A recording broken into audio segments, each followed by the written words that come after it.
Foreign जाके पढ़ना चाहते हो लेकिन बहुत सारे रिफ्यूज़ल के बाद अब निराश होकर बैठ गए हो, तो ये पॉडकास्ट स्पेशली आपके लिए है। बिना स्किप किए पूरी वीडियो देखिएगा, आपके सारे डाउट क्लियर हो जाएंगे क्योंकि हमारे साथ जुड़ चुके हैं अमित मग्गू जी।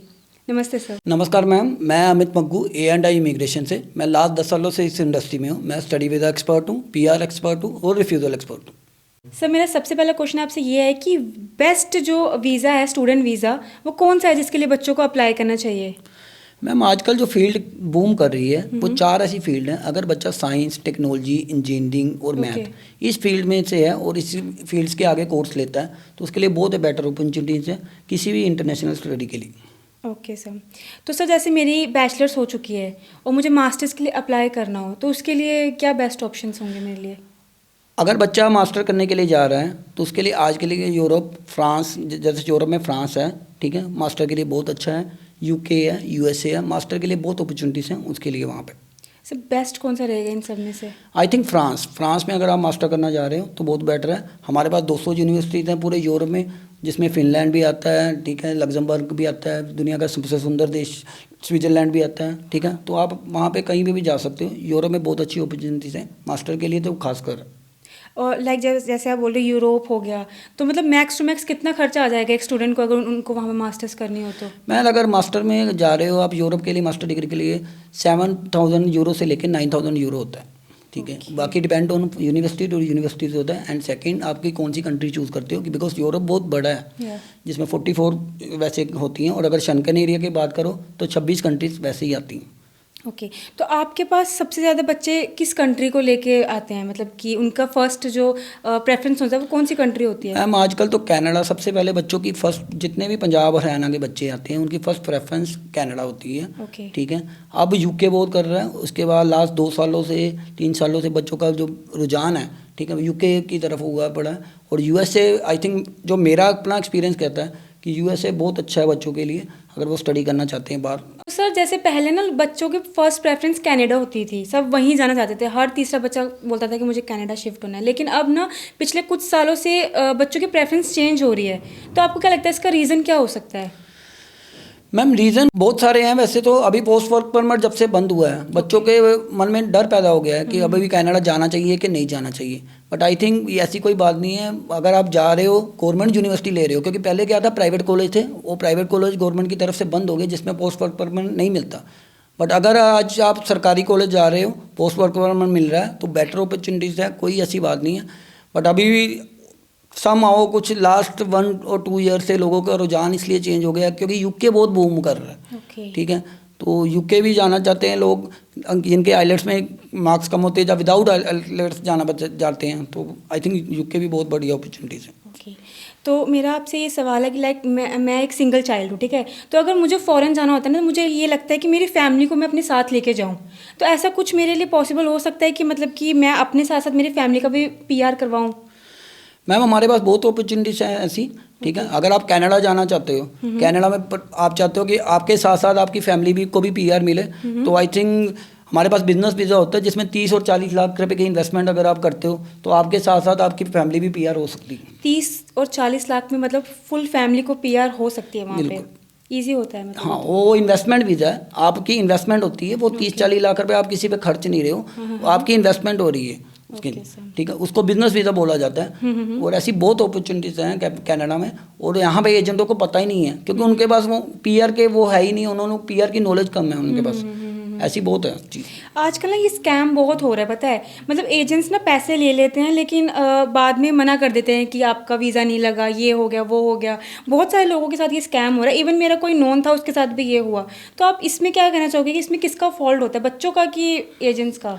मैं सभी जो मतलब देख रहे हैं इस पॉडकास्ट को उनको बोलना चाहूँगा कि आजकल इसको एम्बेसी स्कैम बोला जाता है।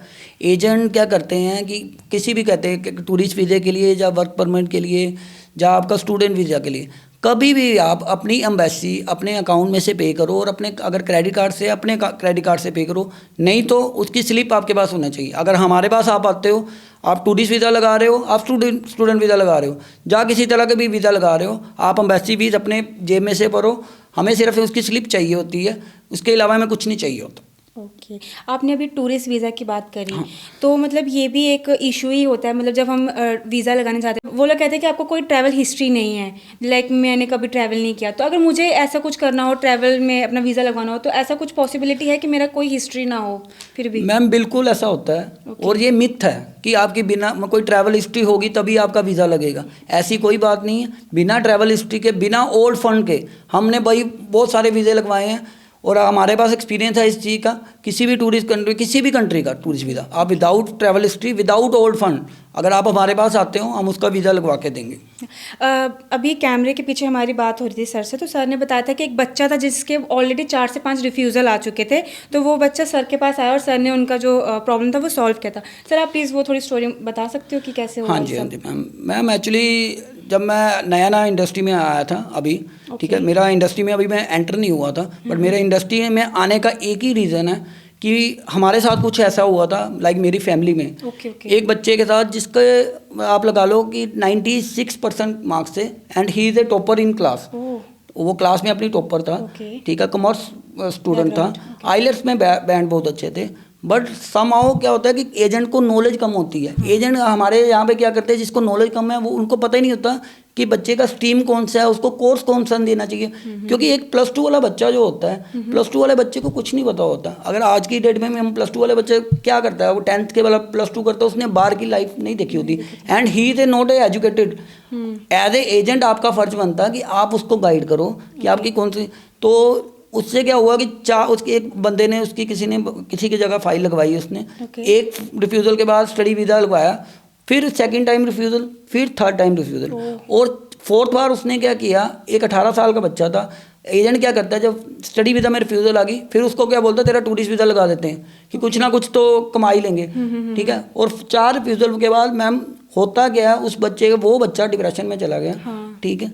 और वो बिकॉज कंपैरिजन करने लगता है, वो कहता है कि मैं क्लास में टॉपर था, मेरे 96% मार्क्स थे, और एक जिसके कम 75% मार्क्स हैं वो बाहर चला गया, उसका कनाडा का वीज़ा लग गया, मेरा क्यों नहीं लगा, ठीक है। उसमें क्या होता है, सिंपल नॉलेज, एजेंट की नॉलेज के कारण उसका कारण वो बना, और रिफ्यूज़ल उस बच्चे को झेलनी पड़ती। एक रिफ्यूज़ल के बाद बहुत मुश्किल होता है, एक नया प्रोफाइल को आप लगा रहे हो, एक रिफ्यूज़ल को लगा रहे हो, ठीक है। उसके बाद जब हमें पता लगा, वो मेरे पास आया, यही कारण था मेरा इसी इंडस्ट्री में आना चाहता। मैं चाहता था कि जब मेरे साथ हुआ है, जब मेरे बच्चों के साथ कभी ऐसा हुआ है, तो आज जितने भी बच्चे मेरे थ्रू वीज़ा लगाते हैं वो मेरी फैमिली की तरह, ठीक है। मेरा उनका होता कि मैं कभी नहीं चाहता कि उनकी कोई ऐसा हो, हम उनको सही गाइड करते हैं। और उसमें एक छोटी सी कारण थी जो एक्सप्लेनेशन नहीं कर पाया वो वीज़ा अफसर को, जिसके कारण वो रिफ्यूज़ल ले रहा था, वो हमने एक्सप्लेन किया वीज़ा अफसर को और वीज़ा भी गेट किया। आज वो बाहर बैठा है काफ़ी देर से, और उसकी मतलब हम काफ़ी दुआएं देता हमें। तो मार्केट में बहुत सारे एजेंट्स होते हैं जो कहते हैं हम आपका यहाँ वीज़ा लगा देंगे, वहाँ लगा देंगे, तो मतलब हमें एज ए कॉमन इंसान हमें कैसे पता चलेगा कि हम किस पे विश्वास करें? मैम ये तो मार्केट में तो बहुत तरह के एजेंट हैं, ठीक है।